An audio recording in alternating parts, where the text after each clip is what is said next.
Mobutu, M. Fayoulou, il est beaucoup plus dans son ego.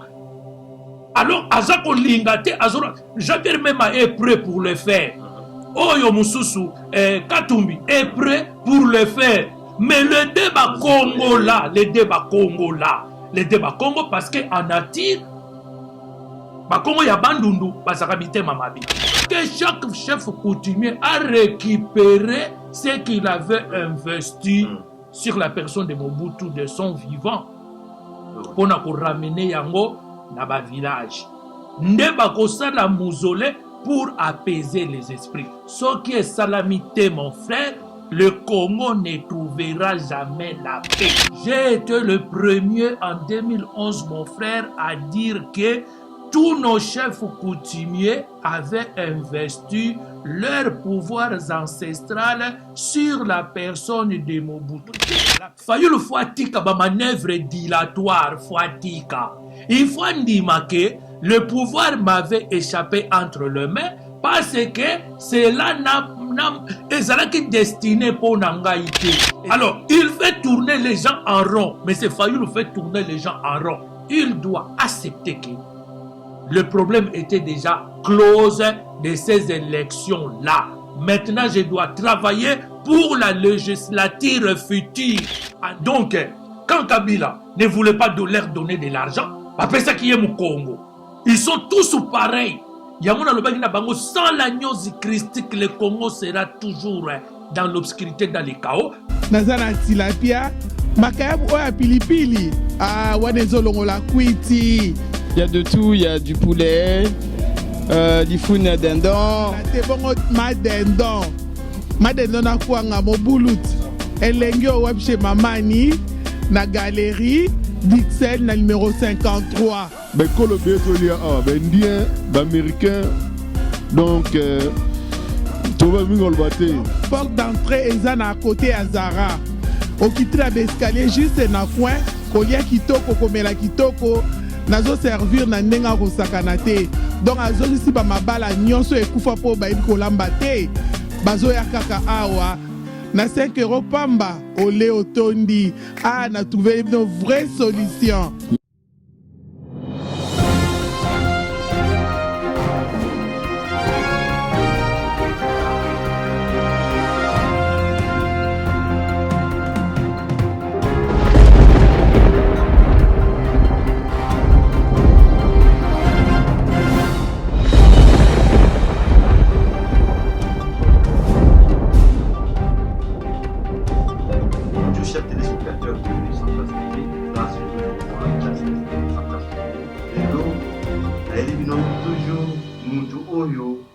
Chaque fois, on a Central TV, Oyo Congo Mobimba et Logra parce que Aïla a toujours Makambo est très important. Donc la politique congolaise, mais il y a bon moularango à côté de ça, mon amolimo. Le lot Oyo, il y a un truc qui est docteur Aoumeli, parce que Aoumeli Bisso, parce que Bengi Bisso, docteur Akindawapi. Depuis docteur Alekaki, docteur Azomo a sauté, mais tout ça, effort, Toyo Koluka docteur, pour docteur Abet Labiso Lisolo, il y a Congo. Congo, pour le moment, concernant la politique, nous tenons sur le niveau, il y a une situation à Congo, les locaux, tout le monde a destitué le président de la République, Félix Tshisekedi. Et pas. Mais c'est Fayoulou, na avocat Ngoyi. Il y a un moment qui est au début qui est docteur, pour docteur de Moutou, à Mona Kamusika, a expliqué la situation à Congo. Ndenge zo lika actuel dans la République démocratique du Congo. Bonjour docteur. Oui, bonjour mon frère Giscard. Bonjour. Docteur Kala. Oui, je suis là, Nazali. Santé à bien. Oui, santé à bien, derrière mon amour. Vraiment. Ça se remarque, donc côté santé, nous avons un problème parce que l'esprit christique. Vraiment. Nous avons la carte en zone. Docteur, bato babengi biso trop, bato basalite ba émission trop, bazo nga baye ba vérité spirituelle la situation ya Congo ndenge zokende parce que balobi ke makambo oyo ezoleka na kata Congo eza na mutu amona yango na molimo oyo amikali pe positive biso parfois futur ya makambo ndenge ezokende yango docteur toyo koluka yo Vous expliquez biso na balandi o balanda biso ndé na singi bo s'abonner déjà, bo partager, bo s'abonner, bo aimer parce que là on est avec le docteur Paul. Docteur, expliquez biso situation comme vous les candidats. Oyoki makambo ndenge ezoleka ou bien est-ce que olandaki information ndenge ezoleka na kata Congo? Bon, c'est docteur Pierre Wapiti pour saluer mon confusion avec docteur Paul. Moi c'est docteur Pierre Wapiti. Moi Koudiwa Congo, vénérable prêtre de la News Christique. Nalingaka d'abord avant na banda na pesa nanu merci mingi na Hachem, Dieu d'Israël, Dieu qui nous sanctifie. Et na pesa merci mingi na Zambia pour tous les Dieu tout-puissant, Nimawe Janangila, Dieu de nos ancêtres, Père de notre Maître et Seigneur Jésus le Christ, Emmanuel, le Nazaréen. Oyende Asali, grâce Oyo pour se déplacer, Oyati na maison du potier, pour Oya Kozwa, moi, Biyano, na mituna Oyo Zanango. Pe na kopesa mbote mingi na Congolaise, pe Congolais nyonso tu baza na kati ya diaspora, baza na kati ya Congo démocratique, tika kimia ya Nzambe Mpungu Dieu tout puissant, Nimawe Janangila Dieu de nos ancêtres, ezala na kati ya mabota mabino. Napesi merci mingi mon frère, ndengoye. Omoni nazwaka instruction nazwaka instruction tango nazokende na New York ndenge nalobaka ngo les trois êtres célestes oyo bayaki bapimisinga na kati ya avion na molimo totelemi na bango na espace nde balobaki na nga tokokanga munoko na yo po okoloba susu makambo ya Congo te, tu dois enseigner la news christique. Yango moni nazwa un peu recul na koma kotala po na lobby mingi. Depuis 2011, mon frère, na koma ekoloba makambo ya Congo démocratique. Depuis 2011, mingi ezoloba malelo eza ba copie collé.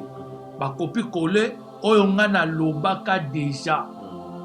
J'ai été le premier en 2011 de dire que on doit rapatrier les corps, la dépouille de notre papa, le président Mobutu Sese Seko Kukumbe Ouazaba.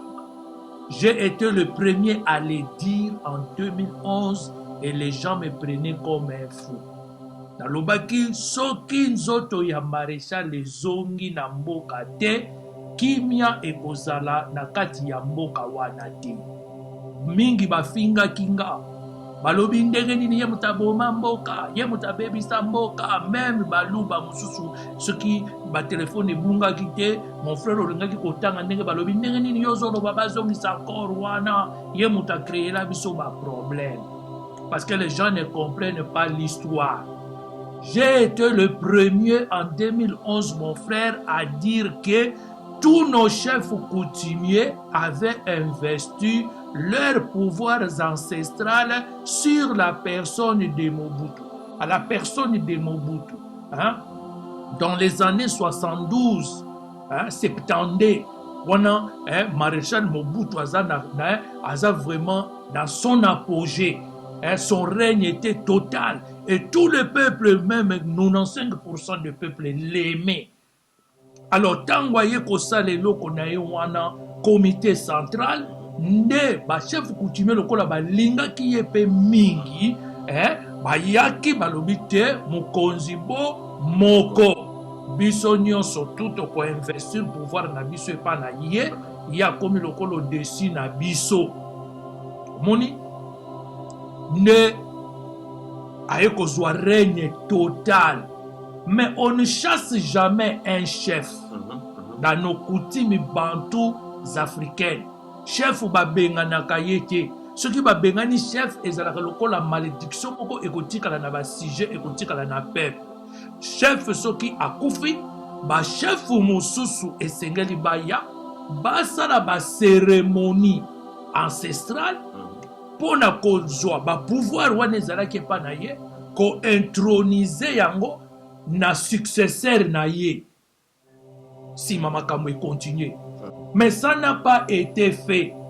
Ça n'a pas été fait tant qu'il y a kei ake remise et reprise de salamité ake nango aza nango na kati ya tombe kuna na Maroc. Raison pour laquelle mon frère nayaki kozwa ningisa kouta na likolo na ba oyo baza na mokili ebombama nakende na Maroc.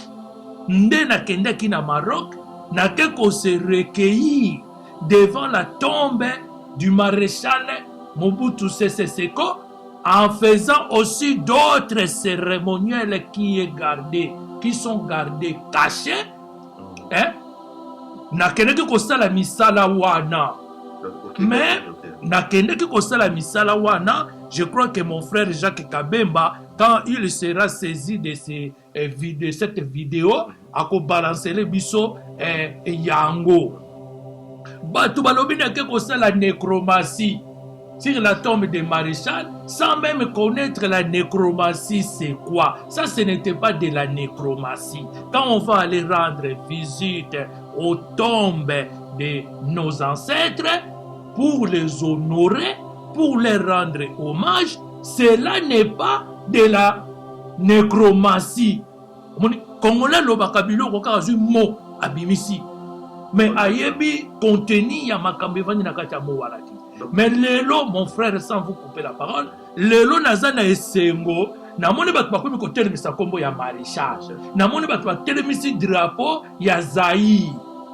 Mais j'ai été le premier à le dire depuis 2011, mais un prophète a été toujours compris dans la suite des temps. Mon frère, nakeiti na maluku na sele pona kotalisa esika oyo bakotia kor ya maréchal soki barapatrie yango na Congo. Ngande naza na révélation wana bakotia yango n'importe quelle place te. Eza na place oyo esengeli batia yango nakendaki ti na nsele eza na ba image na lakisi place wana. Nalobi ces jours-là on aura les autres chefs coutumiers traditionnels, tokozala na ba chefs religieux, tokozala na ba chefs politiques de toute tendance confondue, toute parti politique confondue, tokozala pe na société civile.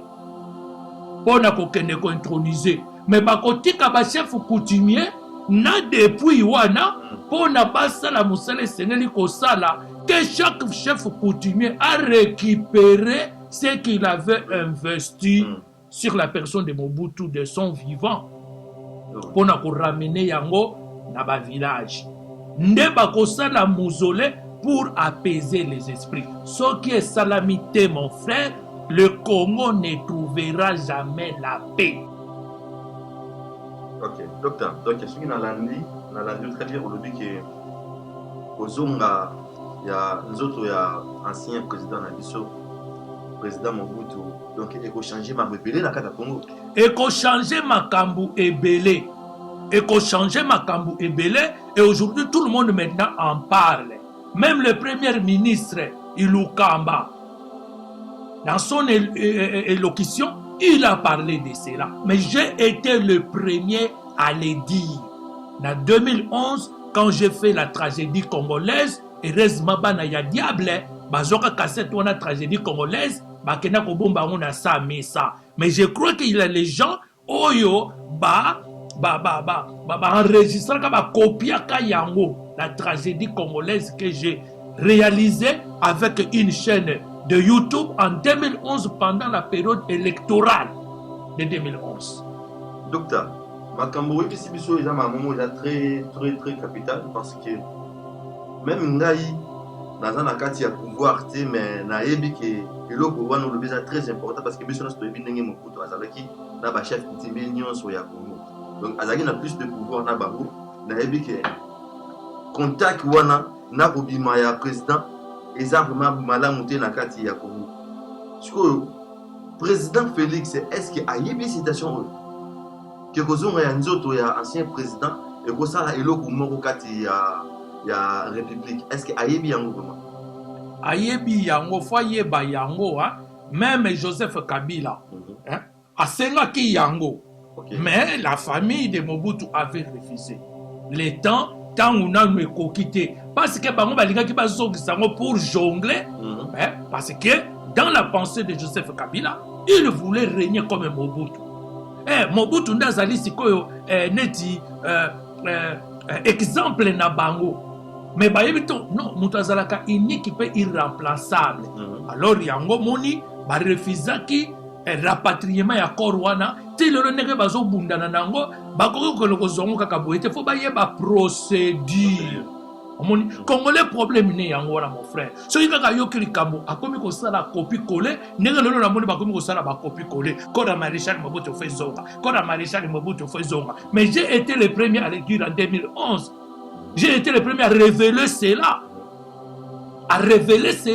Mais mutu mundu lokola zaka reconnaissant te, mutu mundu lokola bossa na ganaye noki, mutu mundu lokola aza archiviste te, abombaka ba archive te, au moment opportun akende ko fouiller kuna na kati, pour na ye le passé zalaka le passé. Donc lelo na moni bakomi ko sala ba copie coller, mais ba yebi procédure te. Il faut ba luka bato ba yebi procédure. Comment aller déterrer cette dépouille? Comment transporter cela? Comment amener ça jusqu'au pays? Quelles sont les étapes de la procédure à réaliser avant d'aller mettre cela? Obi chef bakundake na butu na moïté. Et puis tant bazo salango, ba chef na ba chef mutu bakozala wana, o ba yebi ba sekele ya bokoko ya makambo ebombama. Nde moni le léopard va rentrer au pays. Bah des autres ne sont parce que le léopard n'est plus là. Le léopard n'est plus là. Quand le léopard est là, tous les animaux là vont se taire. Ils vont se taire. Okay. Ils vont se taire. Donc, tous dans la culture, il y a professionnel, il y a chaque métier. Quand nous avons des situations difficiles, que d'aller chercher les opportunistes qui font des copies-collées. Ils font des copies-collées. Et puis, si tu bimisa makamo to yebi nzela tozo kende to yebi makamo ya molimo tala ndenge to fata. Ouais. En tout cas, beaucoup de Rolanda ndenge docteur a aussi expliqué biso webi ezama pas semaine parce que biso no sotoza na volé là parce que nous on a biso pas c'est trop. Le changement est até de plus en plus que bazo changer ba homme politique ba président ba changer mais et donc moko ya sika ils ont moins na ngo raté. Docteur, les Cambotois n'ont pas aimé parler les Camboya. Mais c'est pas eux, na avocat na biso mori. On a l'institution ya Félix Tshisekedi. On a déjà mon leçon. Oui, nazolanda ngo mikolonio surtout c'est les informations du pays, différents réseaux sociaux baza ko loba, tozo ko landa, poto yeba qu'est-ce qui se passe là-bas, tozo ko landa mon frère. Nauti kolanda lelo na tongo na landi ke bakotaki monsieur Fayulu plainte na monsieur Ngoli mais lettre wana ba éviter place et puis arrivant là-bas monsieur Ngoli a kenda été yemuta azwaki tous les deux invitations na oya ye na oya monsieur Fayulu normalement il faut pas kuta na mercredi na kata tribunal mais akenda kité lelo nde jeudi akenda ko se présenter arrivant là-bas babi que ce n'est pas reconnu parce qu'il y a qui photocopie. Ce qu'on commence c'est peut-être que invitation est dans le tribunal mais le tribunal a reconnu les mêmes mots. Bon quand on est dans la ligne, soit tu biso tout le monde a bien été expliquer biso situation où les ont passé. Mon frère ngalaza homme spirituel. Toti ka droit na ba juriste. Bana zo kamwa ba juriste bazo kopota na bango na bango yango droit ngo ezalaka moko to ezalaka mibale pona nini omoni awa soko se spécialiste ya likamwa na te tu ne peux même pas donner un avis omoni ba ministre akokozala na avis na ye personnel a garder yango alobi non totikili ba professionnel ya métier ba ya koyebisa biso ce que nous devons faire. Même le problème autour de coronavirus. Bazotikila, ba scientifique, ba professionnel, ba monde bazo koye bisa ba politicien, comment ils doivent réagir. Mon frère, j'ai été le premier à dire le pouvoir doit retourner maintenant chez les Baluba pour faire l'équilibre. J'ai été le premier. Nalobaki na Baluba, bato bamona kinga compliqué parce que batikala ikoloke Baluba bakoko zwa pouvoir na moko yote. Mais moi j'ai dit pouvoir ekozonge pa ya Baluba pour faire l'équilibre. Le pouvoir rezongi ekiti et pas ya Baluba hein, et pour ça l'équilibre hein. Mais Baluba a eu pouvoir dans circonstances très difficiles. Très difficiles. Depuis l'époque coloniale, Baluba a rendu bango vie kaka très difficile. Parce que Bayebi c'est qu'ils ont. Mais docteur, la carte mais Monsieur Tolandi va le dire que peuple azoli la balubi que Tshisekedi aille au service te aille au panza. Lukuta na bango, lukuta na bango, lukuta na bango. Mon frère. Tout ça n'a pas de problème hein. Bah, il faut pas reconnaître. Moi, je suis des deux côtés. Hein. Ouais, l'autre côté, je suis du Bano. L'autre côté, je suis du Kassai. Je suis un trait d'union de deux côtés. Hein? Nakoyo kondima jibe pianate, naboya wera. Nakoyo koboya wera te, nandima jibe piana. Moi, je dois être au milieu. Ouais. Et c'est ça aussi la qualité d'un homme spirituel. C'est ça aussi. Ngai omoni mon frère jusqu'à ngana zoka mbongo ya mutute parce que bino ba média lelo bozo zo bambo bokomi na ba tendance ce qui batumusu ta fayilu balingi ba interroger nga bako me banga na tendance moko na ya na koma muta fayilu mais non so bata IDPS bangi ba interviewer nga ba linga na tendance moko neti ya IDPS te un homme spirituel reste neutre pour aider tout le monde. C'est le conseil n'a pas sa failli le fois tika. Il faut atika. Nengeru et banaki ko tourner. Il a fallu pouvoir raisonner pas ya Baluba. Même moi au début de cette histoire, j'ai été un peu confus. J'ai été un peu confus. Yo mutobimi ça que prophétie. Mais professeur moi que kokisama. Au comme confus, nenge Moïse a comment qui a que retourner des choses sur Nzambe. Ouais. Parce que n'engue tendance ya fayo les alaka. N'engue tendance les alaki. Bisono surtout tant wabimi na Genève, toke simanaye. Mais nga na bosani ke batali sakinga balobi que pouvoir faire son pas ya Baluba. Et quand j'ai compris cela, je me suis ressaisi. Na côté na profondeur, na monité, fayo le fois tika ba manœuvre dilatoire fois tika. Il faut dire que le pouvoir m'avait échappé entre les mains. Parce que cela n'a qui destiné pour Nangaïté. Et cela qui va manœuvre où les cas qui na Genève, balinga qui ba yiba, baluba et loko na bango. Menzambe na likolo a décidé autrement. Même le Lobalobi, il a été nommé, mais il y avait plusieurs gens, il y avait plusieurs politiciens. Parce que pour nani bakende qui a tendance à Félix. Pourquoi bateau bazolo bakeba noma qui Félix? Pourquoi bazoka mutu mususuti? Ye fayu na lobi ba yela ka ye pouvoir. Pourquoi ndima ki tetango parce que c'est un péré. De son caractère, c'est un péré. Alors que pour diriger les sujets, pour diriger un peuple, tu ne peux pas être un péré. Félix Baye Nango, Félix Andimi. Ayeba qui va risquer nyoso ya lidiwi occasion ndima. Mandimi. Et là, c'est lui qui était le véritable leader. Parce que yo baya qui consulter, on dirait bango moko bazoloba. Baya qui consulter yo na mama ya Oni. Mais si tu étais vraiment un homme de pouvoir, tu allais prendre ça et chercher maintenant après le moyen d'écarter la personne qui détenait le pouvoir et qui t'a confié un pouvoir dilatoire. Alors, Makambo, et ce n'est pas fait, mais Bakoko Kate, mon frère, pour tous sonder na likolo, tant on a sondé, nazo mona bazo bundisa Félix, mais nanu na mona sika bache na cité. Bazo bundisa ye, nanu bache na cité. Bazo bundisa ba le but qu'il paraît que Félix et Azaming Nangam avaient peut-être dirigé. Non, c'est faux. Mon frère, au monde, il faut to kendaka na makambo. Parce qu'il faut lukuta na ye, lukuta. Mon frère, biloko wana ezali lukuta. Mais azwa siko peuple qui ne ko ravir pouvoir. Po yo lobi pouvoir ezali na maboko ya Joseph. Kasi Joseph Moutayaka kopesa yo a proposé yo yo boiti. Selon leur dire. Moi je n'étais pas là. Selon leur dire. Sikoyo akenoko zongo pasa Joseph sikoyo ya kopesa ye. Non, laisse tomber. Mon frère ngana sa politicien te ngana sa na makambu ya molimo ndenge nazo pesa ya molimo. Bango 4 bakei kotoyo, Monsieur Fayulu, Monsieur Muzitu. Oyo bazoko constituer les deux ba Congo. Parce que tout ça na ba Congo mibale.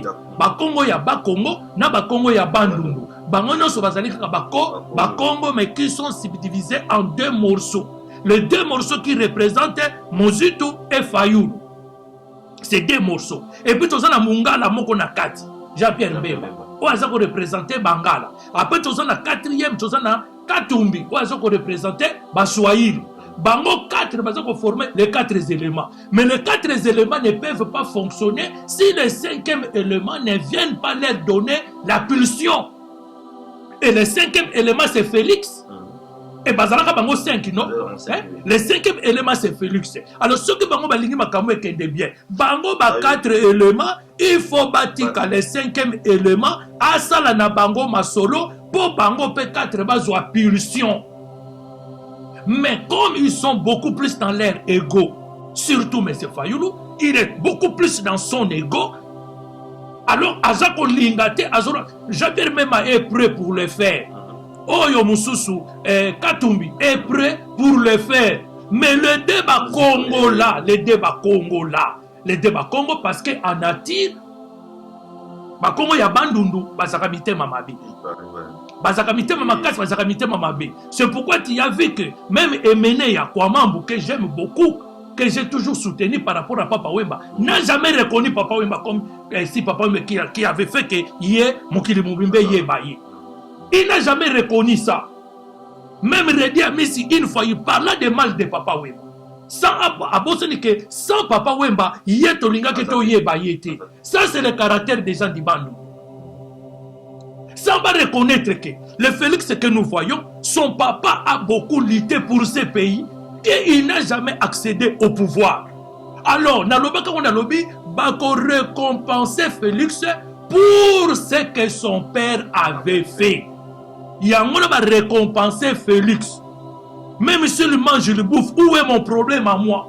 Son père a beaucoup peiné, a beaucoup souffert pour ce pays, a démystifié Mobutu. C'est grâce à Papa Tshisekedi, Etienne Tshisekedi wa Mulumba, Nyonyo wa Mayo wa Mukamba, que son âme repose en paix. Moi j'avais dit ça. Mais je n'avais pas dit que Félix a comme président. Mais il va récompenser pour par rapport à ce que son père avait fait. Et aujourd'hui, si Félix est récompensé, c'est à cause du nom de Tshisekedi. Donc il est là maintenant. Bango siko bakomi ko bundisa. Ore ba ya ko sini. Ba ye apé sa punition. Ba ko kisa 5 éléments. Po siko yo ba lukandere siko yo. Bakosala musala mais mi balé wana et mi balé wana somona oh mususu ancien premier ministre qu'est-ce qu'il a fait pour Bandundu? Rien. D'ailleurs il devait être traduit aussi en justice. Il devait être traduit aussi en justice lui. S'il est en train de balader parce qu'il y a plein de ma côté dossier n'a été qu'est-ce qu'il a fait pour Bandundu? Rien du tout. Rien. Rien. Mais moi je ne comprends plus rien. Donc, yango moni mon frère, beso tozonga na zo matana likolo. Tango na zo matana likolo, ba koka Félix c'était nanu ba koki était, ndenge tozo kende nanu ba koki était. Bako bundisa ye, mais nanu ba koki était. Pe na ndimite ba koka ye parce que ba luba ba telemi. Miki cheza ya kotelema. Merci beaucoup docteur. Naebi ki mingi ba wala ndabiso na minute baza osepela ko balingande omuna docteur ndenge obete biso lisolo ya président azam moko o tobi ki Félix na 4 éléments wana pona ko silisa makambo oyo esenga dialogue spirituellement et ça demande quoi basa la dialogue bakutana basangana ou bien Félix a s'imposer kaka ndenge papa na biso Mobutu asalaki mokonzi be moko parti be moko donc akipé bango te à ça là, il faut ça ou bien et c'est il faut pas ça dialogue parce que papa n'a pas Félix à sa l'aise était c'était en 4 personnes par na simanayo bazota la yo mpo na posa ya pouvoir o kuna na posa abenga na yo o kuna na posa ba solo là avec mutu na mutu na intention na ya mabe par rapport ya papa na biso Félix et Tshisekedi expliquer biso ba ça la non mon frère chef a le pouvoir il doit exercer son pouvoir il doit utiliser son pouvoir chef a kina ko bondi la batuti hein mais bah on chef oui bah ça va parti politique mais bah ça va président ya Congo c'est ça la différence un parti politique on peut dissoudre cela. D'ailleurs, dans l'Obaka, les jours où on va mettre de l'ordre dans ce pays, on ne peut pas avoir plus de 700 partis politiques. On ne peut pas laisser des partis politiques faire comme ce qu'ils veulent faire. Hein? Bah, quand il y a un parti politique, les partis politiques doivent être disciplinés et ils ne peuvent pas être au-dessus de la loi. Mais le cas là, Mboka Sikoyo, Ezanango, Nalo Yenge, parce que le léopard n'est pas là. Et je crois bien que le jour où le léopard va rentrer au pays, va reprendre son pouvoir, alors ordre et kokota yango moko, ordre commando kota yango moko. Donc c'est ça, tous autres travaillent dans la hypocrisie. Tous autres travaillent dans la hypocrisie, même au domaine religieux. Bango peut passer dans la décadence. En bonne opposition, na yezo yebanate. En bon tantôt il reconnaît Félix, tantôt il traite Félix des Aou. Non, tout ça pour chercher là l'argent. Un mauvais cardinal que le Congo a eu depuis son indépendance, c'est cardinal Ambongo. Un mauvais,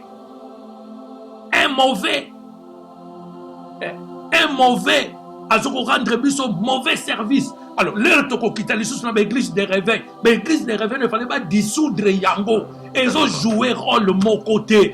Je ne comprends rien. On veut parler des problèmes de ces grands pays avec cette dimension. On va aller chercher les gens qui ne foutent rien, qui n'ont même pas étudié une bonne théologie. Batangeli Yango wapi? Kakenza tangeli théologie wapi? Sonika futana tangeli théologie wapi? Bayato sololana bango. Bayato sololana bango. Denis de Satangeli théologie wapi? Qu'est-ce qu'il connaît en matière spirituelle? Mais les lois bangonde bakoma ko benga bango po baloba makambo ya Congo. Mais oui, parce que bazako utiliser bango pour endormir le peuple. Mangomba on a no sotoza nango échoué. Les catholiques, les protestants, les musulmans, ils ont échoué.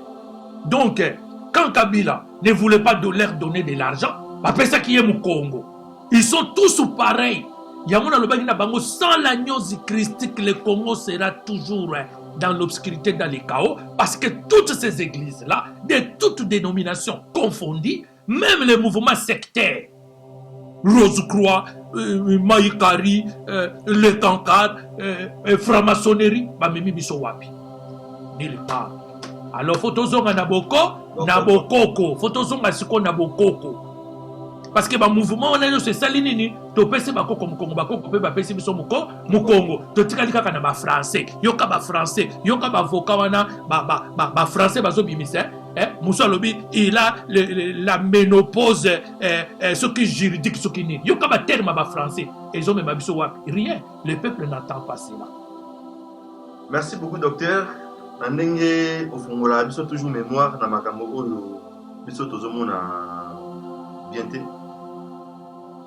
En tout cas, docteur, question moko yelinga awa tango obetili solo ya l'église catholique, l'église des réveils, parce que le logo te dit quand même que CNIP, les arara, et c'est même la place de l'église. Docteur, en passant, est-ce que les Gamona CNI, est-ce que CNI est important dans le Congo? Merci la loba yango mon frère. Tous on a une église. Quand tu vois dans un pays la prolifération des églises, mais églises implantées partout comme les champignons. C'est-à-dire un pays là vit dans une pauvreté extrême. Donc, à la place des églises, on devait construire des industries pour embaucher les gens. Mais comme il n'y a pas les industries, il n'y a pas les entrepreneurs, il n'y a pas les investisseurs, tout le pays est sombré dans les chaos. C'est là où maintenant les églises se naissent pour promettre aux gens beaucoup bien alors là Mokili oyo etali binote, boko zala boye, et il pille même les veuves et les orphelins. Nzamba ko sala, bobe, soka ke ko zombonga politicien na butu, na tongwa ye, bo vote ye, bo yende nzambe mutu ala kisinga yi, ba mensonge. Tango ko tuna bango, nzamba ngo solo la ki na ye, kombo na ye nani. Abandi ko beta monoko. Dieu ne parle plus mon frère, nous ne sommes plus dans la théocratie.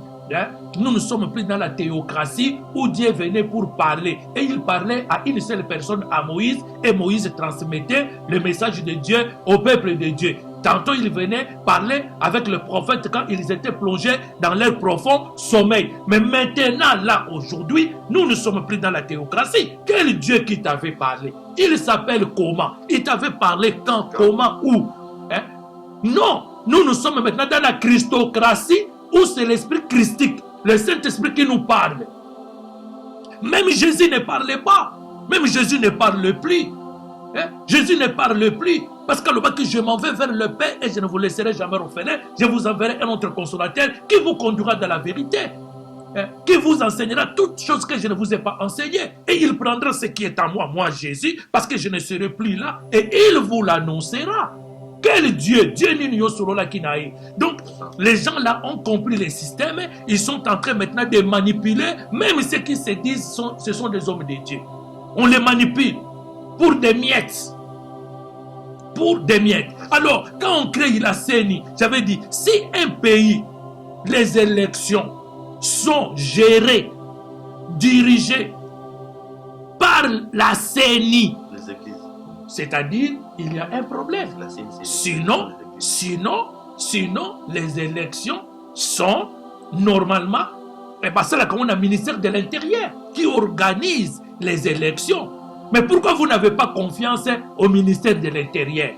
Et ils ont créé maintenant une institution qui n'est même pas constitutionnelle, qu'on appelle la CENI. Parce que Kounande Sika, Bakubadakosala, Bamaligan, pour tromper les gens.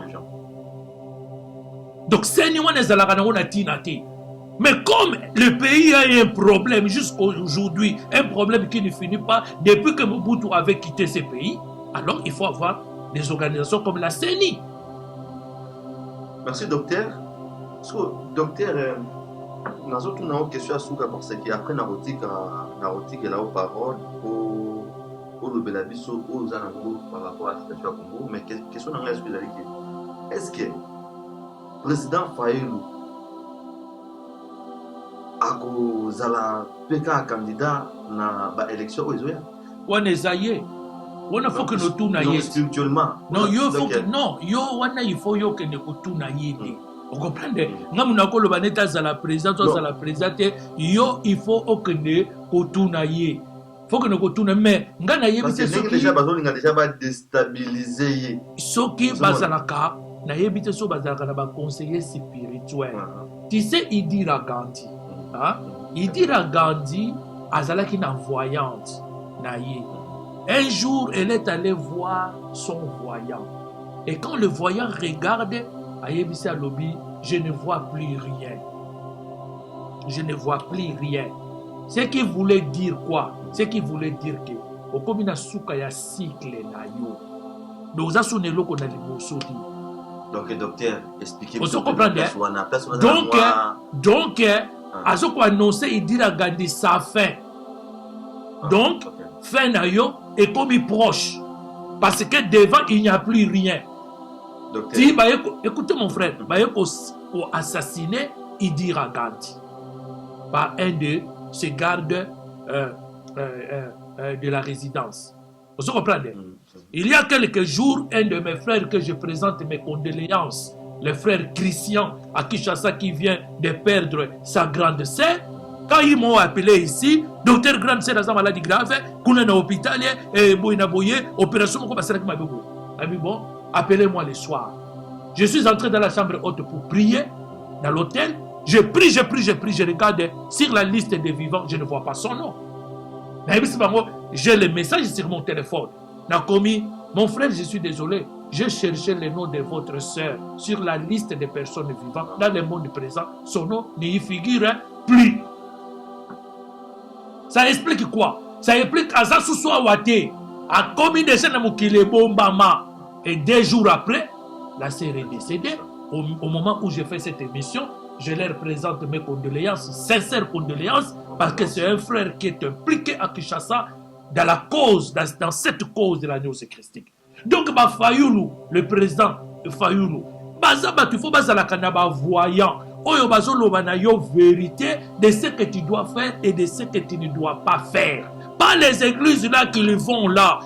Il prit la même église avec le président de la République, Félix Tshisekedi. Parce que l'église, si le pasteur na bango wana, a koki ko réconcilier bangote pour dire vous n'êtes pas un véritable maître spirituel. Ou ces gens-là n'étaient pas des véritables disciples. Parce que si vous êtes un véritable disciple, vous êtes un véritable maître spirituel, on aurait amené bango à la réconciliation. Rien. Alors, il fait tourner les gens en rond. Mais c'est Fayoulou fait tourner les gens en rond. Il doit accepter que le problème était déjà close de ces élections-là. Maintenant, je dois travailler pour la législature future en ayant d'autres ambitions et d'autres programmes. Il y a Kangami Kaka, vérité désir, vérité désir. Vérité désir n'a pas besoin de parce que le pouvoir a été déjà donné. Hein? C'est fini. Papa Tshisekedi a entendu, jusqu'à ce qu'il est mort sans accéder au pouvoir, qu'il réclamait. Pourquoi ce soit exemple en côté intellectuel? Merci beaucoup, docteur, parce que vous savez, un plaisir, ce que vous avez fait dans le Moka. Mais, nous avons analysé le où vous avez Gandhi. Vous avez dit que Gandhi, tant que vous voyez, Gandhi devant toi, je ne vois rien du tout. Parce que dans ce cas, pour Yonde Mouto, au Sarabie, c'est que au Loba Magambele, où il est en 2011, 2012, 2013, les logos de Homo Nango, ils ont saléma. Nazongika na likambo ya président Félix. Ozomona nini liboso pour na ba élection zoya. Nazongika na même question. Ozomona nini mulili to lumière za. Et Félix Azana pouvoir. Azako incarner pouvoir. Azako incarner pouvoir. C'est le moto oyo akoki ko deskolon la Félix na place wana ezaka ka Joseph Kabila. Na loba ki na bino na lobi bango mibale bazali lokola basi ya moi. J'avais dit dans une émission, Félix et Joseph Kabila, ils sont comme des siamois. Obi ba siamois te, bakangama na mutu. Babota ba bango mibale bakangama mitu, to bakangama libumu, to bakangama mukongo. Ozo comprendre hein? Donc bango mibale batambola kesika moko, balala kesika moko, babaloka kesika moko. Le jour où on voudra les séparer, ou bango mibale babimi vivant, ou moko akufi, ou bango mibale bakufi. Moni. Donc le problème que nous avons, ezali ezana illustration wana. Muto ya pesi yo, yepe kaka mutakoki ko koboto la yo. Mais pour le moment, Félix n'a nous tomoni d'institution na yete, na nous peut tomonite akufi, na nous peut ngana monite nazo mona bazo sala yeba tentative mais eza ko simbate. Oui. Parce que ça a tentative et ça simbate parce que les balouba aussi ne dorment pas. Mikishi ya balouba pe basi bate batelema. Basi batelema. Mais quand je regarde, j'avais dit ceci. Nazo zelaka tumite na présidence de la République. Nazo zelapé camérité na présidence de la République. Aujourd'hui, je vais ajouter encore Nazo zelapé Fayoulou na présidence de la République. Il doit chercher autre chose. Ce que vous avez la ministre a bossé pour abima ministre. Même Jean-Pierre Bemba, Azan sous son programme, il y a présidence de la République. Parce que ici, qui m'a na maboko. Et ce qui m'a dit na maboko na mukuya pe oyo azana ngo yemoka yebi makambo asala oyo mukuya ezana ye oyo mukuya ezana ye waneza makambo ya molimo obligé tozo sonde likolo tozo sonde na se tozo mona. Je ne peux pas entrevoir une entreprise où je sais d'avance que ça n'aboutira à rien. Non, dans la spiritualité, toko sonde nyoso, to kena likolo, to kitina se, to sonde, to pesi yango na gematria, to bimisi. Allez, to yoko bimisa produit fini. Bakoleka présidente, mon frère, tozana yo. Yozali média, oyeko interviewer nga, naza silo ko bomba ba archive. Pour archive en 2011, moi na satana ke na ko tia yango na samesa la tragédie congolaise, nga mutu na sala yango na sala même na cassette te, balinga ki baba na ko balancer yango ba mona. Katumbi atika ki présidence, Fayulu atika ki présidence, Jean-Pierre Bemba na parlons pas azana mukuya, akokota na présidence parce que il doit aller se réconcilier avec d'autres personnes de sa propre famille biologique na makambo sala. Moni. C'est comme ça. Yango na moni baza ou bien bayebaka na bango mais bazo créer kaka bati mvundu, bazo créer ba po ba be ba soutira kambongo na ba oyo baza na pouvoir. Donc est-ce qu'il n'a comprendre bien docteur, c'est-à-dire que élection élection est à la tendengeni. Élection faut ezala. Moi je suis en train d'essayer déjà que baluka ba position na bango au musoso aluka poste ce qui est la ministre, c'est-à-dire que ça se voit que mandat na eso que sili à continuer kaka. Mon frère, tu as deux mandats il y a 5 ans, ça fait 10 ans, non? Hein? Tu peux donner la candidature aux 8 ans. Il y a un avocat. Tant on a tangaki ba candidat nyon surtout na hôtel Marriott. Dans le banc il y a beaucoup de tickets. Dans le banc même caméra tickets. J'ai parlé que de Fayulu, j'ai parlé que de Félix, j'ai parlé que de Ramazani, Chadari. Batonga na loba ki bango wana. Après j'ai parlé un peu de monsieur Matungulu. Bango igno sur na bango batika. Bazane l'autre côté. Ils entrent seulement pour embrouiller ou pour faire plaisir à d'autres ou pour baïba kenga pe nazalaka candidat président mais en sachant déjà qu'on reçoit na yote. Vous comprenez? Donc makambo ezane ngona benga na zolo bateke parce que na lingaka Katumbi te o parce que na lingaka Fayulu te. Ngana zo prédire. Ngana zo ata bengi nga sikoyo. Alobi na nga yi docteur, qu'est-ce que vous voyez? Dans le Bané, je ne vois pas vous comme président au Congo. Cherchez à faire autre chose. Au Congo, ça la ministre, un bon ministre. Au Congo, ça un bon ministre. Apprendre ou à laisser. Mon frère, nako le Bané le Komoko. Dans le Bané, qui chasse Satan, on a zalaki dernièrement. Dans le lobby, Kabila a koluka zonga na pouvoir. Mais pas zonga na pouvoir. A ko balancer batunaye mingi. A ko sacrifier batunaye mingi. Je parle ça avec mon staff. Dans le lobby, Kabila ko luka zonga na pouvoir, mais pour azonga na pouvoir, a ko sacrifier batunaye mingi. Ko sacrifier ce n'est pas dit ko boma. Donc a ko sacrifier bango bakobando kanga bango. Babando sambisa bango, mais ce peut pas kocha bango na babolo.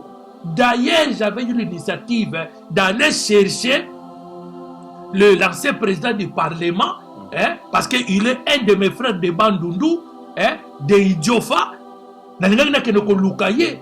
l'ancien président du Sénat, qui encore son nom m'échappe encore. Comment il ça la démarche pour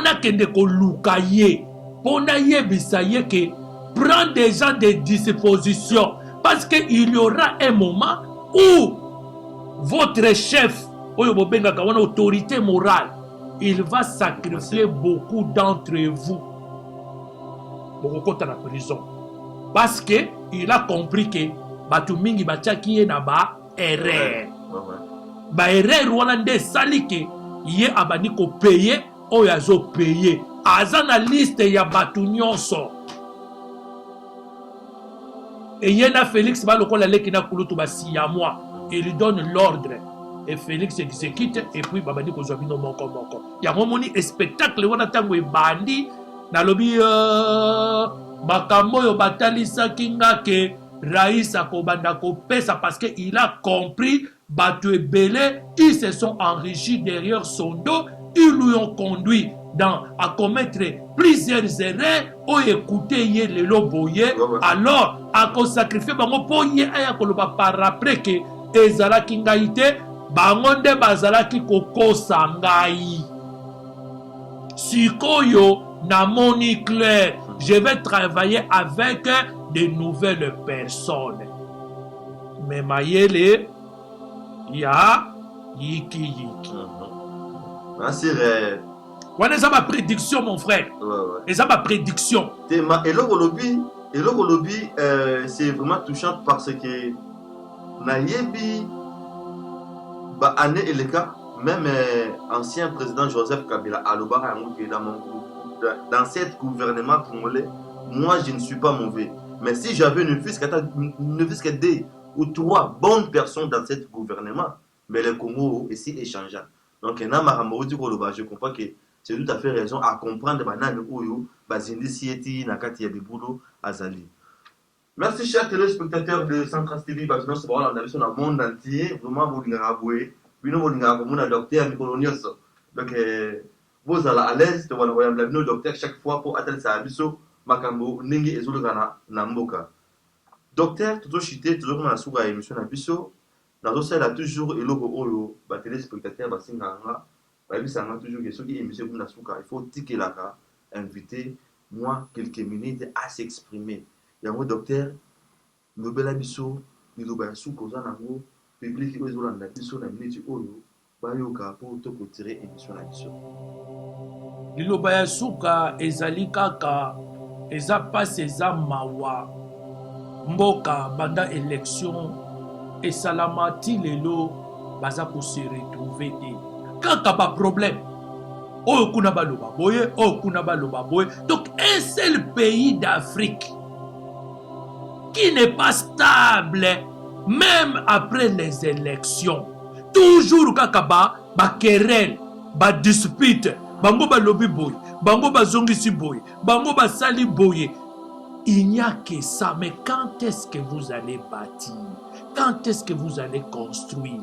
Quand est-ce que vous allez stabiliser la situation du peuple? Vous avez créé une diversion. N'a pas problème inutile. Il y a un monde de peuple à Zozila. Ce qu'on te recommande en 2023, on y a présenté son bilan nini. Si vraiment il y a des élections, moi je n'ai jamais crié aux élections. J'ai dit ceci et je continuerai à le dire. Le Congo n'a pas besoin des élections ou d'une élection quelconque. Le Congo a besoin d'une révolution. Une révolution mentale, une révolution spirituelle, une révolution conduite par le peuple et pour le peuple. Pas élection wana. Namoni les gens moko komi en 2023, il n'y aura pas les élections parce que on doit nettoyer les fichiers, parce que on doit tous les jours kaka soki bolingo ko ba l'élection babandi. Il n'y aura pas, il faut élection salamana 2030 parce que il faut nettoyer les fichiers. Il nous faut 1 million de policiers. Il faut Nathalie ex-ministre on a de l'intérêt na ce qui est. Nabi, les gens comme vous, un jour vous allez payer. Qu'est-ce qui se passe? Nanu kututo comme en 2023 babani kobeta bangonga na bango. Il n'y aura plus les élections parce que il faut nettoyer les fichiers, parce que il nous faut 1 million de policiers, parce que il faut recenser les gens. Chaque élection c'est toujours pareil pour dire mon frère, ce pays n'a pas besoin d'une élection, ce pays a besoin d'une révolution, quelqu'un qui prend le pouvoir par une révolution et il commence à mettre de l'ordre. Même d'autres partis politiques doivent être supprimés, même d'autres églises doivent être fermées, même d'autres bistrots, cafés doivent être fermés, même Bralima, même Unibra doit être réglementé, même la musique. Aucun pays d'Afrique yo comme na makambo et le Congo wana. Surtout notre problème c'est Kinshasa. Kinshasa c'est notre problème et les gens croient que le Congo c'est Kinshasa. Le Congo ce n'est pas Kinshasa. Kinshasa c'est la capitale administrative, la capitale politique. Mais le Congo ce n'est pas que Kinshasa. Quelqu'un peut quitter au village comme il veut, aller venir s'installer au Kinshasa. Vous avez à Kinshasa, vous avez vu ça où? Et maintenant Kinshasa est bondé avec plus de 15 à 18 millions d'habitants et c'est devenu ingérable. Où est l'État dans tout ça? Où est l'État? Où est l'État dans tout ça? Kaka ba français. Bon exemple il y a Mali.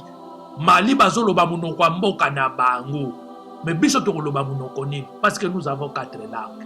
Soko lobi chiluba mukongo ayo kité. Soko lobi mukongo muswahili ayo kité. C'est ça notre problème. C'est ça notre problème. Bato bayaki bazuba empire ba fusionner yango. Et maintenant balobi te il faut tozongisa bango ndenge bazalaka yango bozobenga balkanisation mais bango mutu basangisaka biso te bazwi empire lunda bazwi empire luba bazwi empire kuba bazwi royaume congo bafusionné mais chaque fusion à un moment elle s'éclataka. Regardez l'exemple de Yougoslavie de l'époque oyo basangisaki bango na bapacte ya Varsovie na batito il y a un moment balobi non il faut bantité na bantité ezonga na coin nango. Mais le malheur c'est quoi? Les Albanais qui étaient venus s'installer à Kosovo qui ont commencé à réclamer Kosovo comme ça leur appartenait et aujourd'hui ils ont eu Kosovo, ils sont devenus majoritaires. Malheur à nous c'est les Tutsis, ceux qui se réclament que Banyamulenge. Parce que dans les entités là de l'empire, il n'y a pas l'empire de Banyamulenge, il n'y en a pas. Bon, où on va les installer alors? Où? C'est pourquoi ils réclament l'Est, qu'on leur donne ça. Mais t'as là, les politiciens, ils sont en bas, ils sont plein, ils sont portés plainte. Maintenant, ils jouent avec la justice. Pour le bien état des droits, donc ils montrent ça, le droit que nous poser plainte. Mais tu peux poser plainte. Mais juge peut pas, le tribunal peut déclarer en gros fondé, mais non recevable. Parce que les gens croient que ceux qui ont porté plainte, il faut qu'on ait kanga mutu, il faut qu'on ait sambisa mutu, il faut qu'on ait condamné mutu. Mais non, chaque individu peut aller porter plainte à une tierce personne. Et le tribunal, les cours et tribunaux reçoivent ta plainte. Mais après l'examen, ils ont déclaré plainte fondée parce que ils ont le droit de poser plainte, mais irrécevable. Et répondre à des critères juridiques pour balande la yango ti et que ne quoi aboutir. Alors ce que tu as fait sa plainte, tu ne sois pas commis agité, tu ne sois pas commis conseil, tu ne sois pas commis justice. Et bon, on fait un débat qu'on la justice. La justice doit être au-dessus de tout le monde. Ceux qui ont la justice, ça bengi partout. Bon, il y a beaucoup de gens les balouba, qu'est-ce qu'ils ont fait? Ils croient que les balouba sont les enfants. Pour te bimi à l'époque, il y a papa Kalonji Moulopoué. Donc, mon frère, il y a les problèmes de Congo est spirituel. Batu, baza mayele me mayele na bangwe sila, ba koma ko potana, otela bango ndenge bazo potana, baninga bazo construire mboka, baninga bazo bemba idée ko, bango kaka baza na ka poser plainte. Bango kaka baza, oh, il avait triché. Bango kaka baza, oh, mais quand est-ce que vous allez vous avancer? Et vous faites fuir les investisseurs. Et qui paye maintenant? C'est le peuple. C'est le peuple maintenant qui souffre parce que les investisseurs vont investir dans un pays où la sécurité est incertaine. L'objet va piller à perdre des milliards.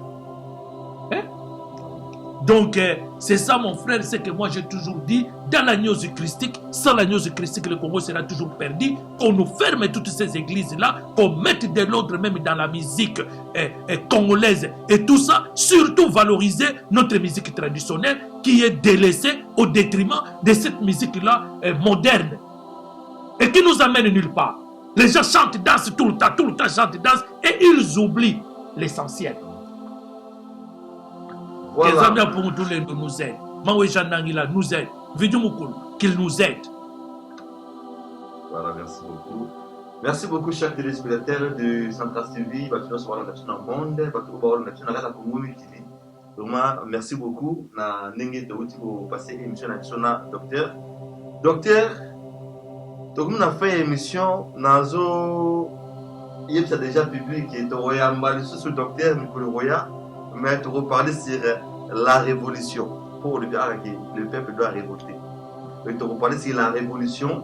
Et puis tu vas parler si situation est tout dit naba nyamulenge na kati ya République démocratique du Congo. Et pour bien finir, je salue tout le monde qui nous suit partout au monde. Je salue toute ma famille et je salue aussi tous mes collègues. Docteur, vous en avez mot de la fin, mot de la fin, en tout cas, on a pesi peuple congolais, congolaises et congolais, nous sommes beauté, puisque vous venez na katabanda kuna bino, pe na pesi bino merci na temps où vous disposez qui pour Nakolanda message oyo. Nous sommes là pour vous. Napesi bino vraiment merci mingi, napesi ba membre nyonso baza connecté na news christique. Napesi merci mingi na ma petite sœur na kata news christique MC. Napesi ba mbote ya trop, napesi mbote na sœur Angèle Salib, napesi pe mbote ya trop, napesi mbote na frère J'aime, napesi mbote na frère Richard na Paris. Bosé belé trop, bosé belé trop. En tout cas, bananyo soigneuse christique, dit talala, kimia. Tozo poussana. Que Dieu vous garde, que Dieu vous bénisse là où vous êtes. Soyez en paix. Ciao, ciao.